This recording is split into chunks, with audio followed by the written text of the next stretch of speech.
Alfred. This is Tony, and we're Black Dice Gaming. So today we're going to be talking about a lot of stuff. GenCon had their digital conferences, and a bunch of gaming companies, including Atomic Mass Games, spoiled a bunch of upcoming models. And so we're going to be talking about XMen, the Defenders, you name it. But first and foremost, we got to get to the XMen. So, as you can see, we have 4 new X-Men packs coming. So first one is going to be Magneto and Toad. So Magneto looking like probably going to be the leader of the Brotherhood of Mutants. We also have Beast and Mystique in their own pack together, as well as Cyclops and Storm, and last but certainly not least, Wolverine and Sabretooth. You know, I think a lot of these packs were pretty obvious. Cyclops as the leader of the X-Men. You know, me personally, I thought it was going to be Xavier, but... Well, the thing is not only Cyclops is a classic X-Men. Yeah, because, I mean, you're looking at Cyclops being the leader of the effective battle team that is known as the X-Men. But if you want to go into that detail, I mean, Wolverine has also been a leader.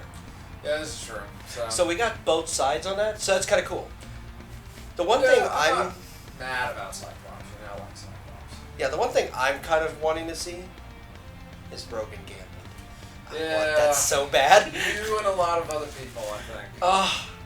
That one, or even Colossus and Kitty Pryde. Oh, I feel Colossus is definitely coming at some point. Yeah. That's practically a guarantee. So for some of the other stuff that was spoiled, though, we have finally Angela and Enchantress making their way here. So about time. Angela only showing up in like 3 different affiliations, I think. Since the beginning. Yep. So we are finally getting her. I mean, surprised that Enchantress is not coming with her own Iron Giant. But Yeah, that's actually a really good thought. Yeah, I think that's what most people were expecting, but you know what part of me kind of wants to see? So we've got the Dark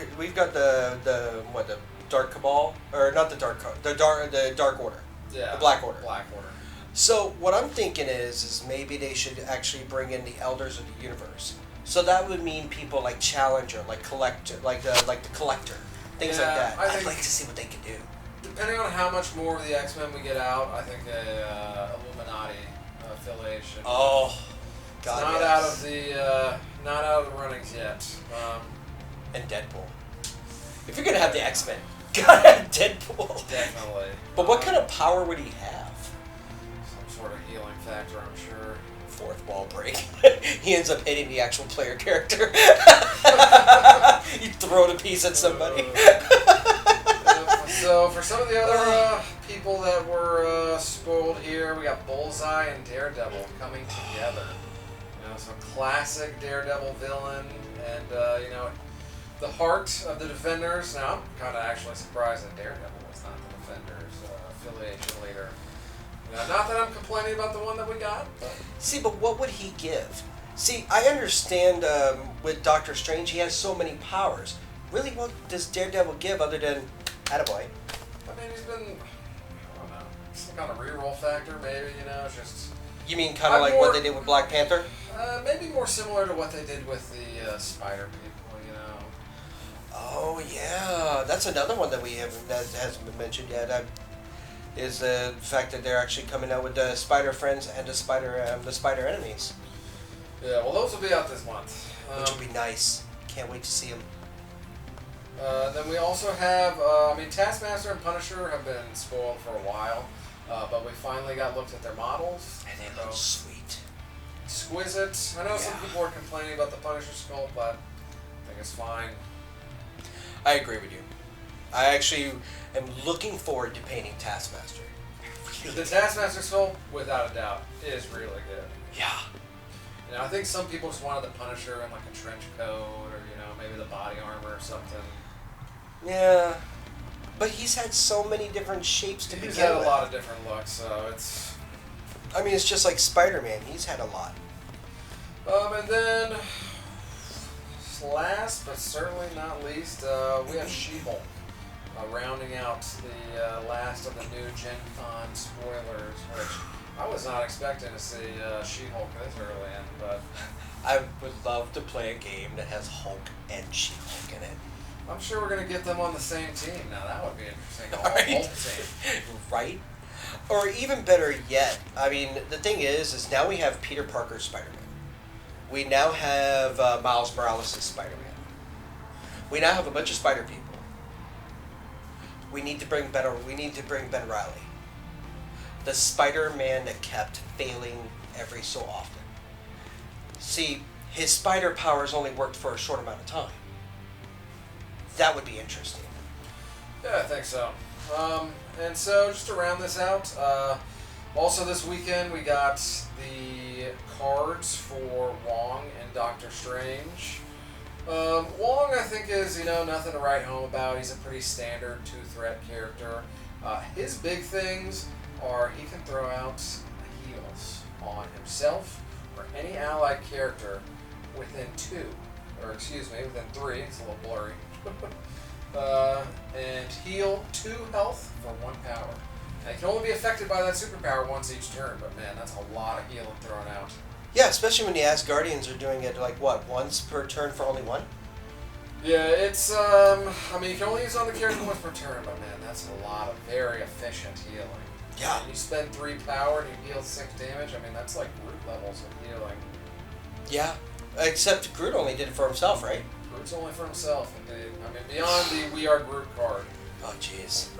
And then just to round everything out, Doctor Strange as the leader of the Defenders. All those powers. Man, yeah. His card really has a lot going on. I think some of the highlights, obviously, the Crimson Bands of Sidorak, just putting an activation token onto someone.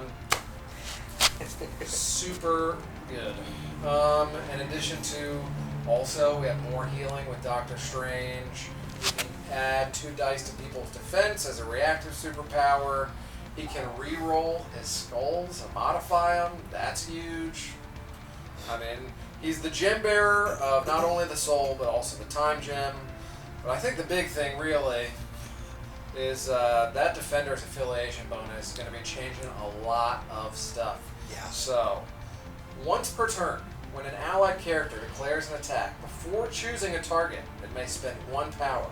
If it does, you may choose whether this attack type is physical, energy, or psychic. And then, if that attack deals damage, the target character gains the Hex special condition, which we've not seen before, but just to remind everyone, prevents you from getting extra dice from your crits. So this shuts down that in a big way. Well, so here's a thought.